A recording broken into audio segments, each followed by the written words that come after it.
ഗ്രാമിക ന്യൂസിലേക്ക് സ്വാഗതം. ലോക്സഭാ തെരഞ്ഞെടുപ്പിൽ ഇടതുമുന്നണിക്ക് തിരിച്ചടിയായത് എന്തെന്ന് വിശദമായി പരിശോധിക്കുമെന്നാണ് മുന്നണിയിലെ പാർട്ടി നേതാക്കൾ പറയുന്നത്. UDFന് അനുകൂലമായ തരംഗം പ്രചാരണ വേളയിൽ പ്രത്യക്ഷമായിരുന്നില്ലെന്ന് വ്യക്തം. പക്ഷേ നിശബ്ദ തരംഗം ആഞ്ഞടിച്ചു എന്നാണ് തെരഞ്ഞെടുപ്പ് ഫലം സൂചിപ്പിക്കുന്നത്. ലോക്സഭാ തെരഞ്ഞെടുപ്പിൽ പരാജയം നേരിട്ടെങ്കിലും പാർട്ടിയുടെ അടിത്തറ ശക്തമാണെന്ന് CPM സംസ്ഥാന സെക്രട്ടറി MP ഗോവിന്ദൻ പറഞ്ഞിട്ടുണ്ട്. അത് ശരിയുമാവാം, പക്ഷേ മുന്നണിക്ക് അത് മാത്രം ശരിയില്ലെന്ന് കരുതാൻ പറ്റില്ല.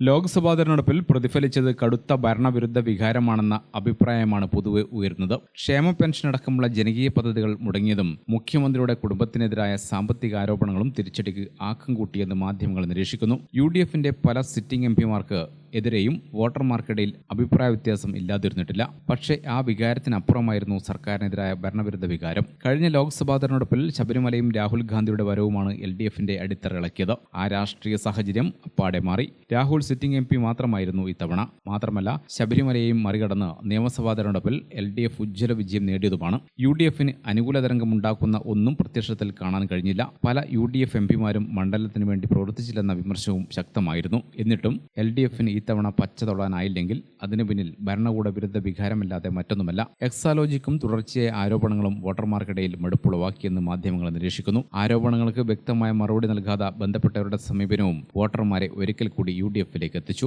രണ്ടാം പിണറായി സർക്കാരിന് ഒന്നാം പിണറായി സർക്കാരിനെ പോലെ പ്രതിച്ഛായ സൃഷ്ടിക്കാൻ കഴിഞ്ഞിട്ടില്ല. ഇതും വോട്ടിംഗിൽ പ്രതിഫലിച്ചു. ഇനി വരാനുള്ളത് ചേലക്കരയിലെയും പാലക്കാട്ടെയും ഉപതെരഞ്ഞെടുപ്പാണ്. പിന്നാലെ തദ്ദേശ തെരഞ്ഞെടുപ്പും. ഇതിനെല്ലാം മുന്നോടിയായി ഇടതുമുന്നണിക്ക് തിരുത്താൻ ഒരുപാടുണ്ടെന്നാണ് ലോക്സഭാ തെരഞ്ഞെടുപ്പ് ഫലം നൽകുന്ന പാഠം. ഇതിന് കഴിഞ്ഞില്ലെങ്കിൽ ആഘാതം ചെറുതാവില്ല. News desk Gramika.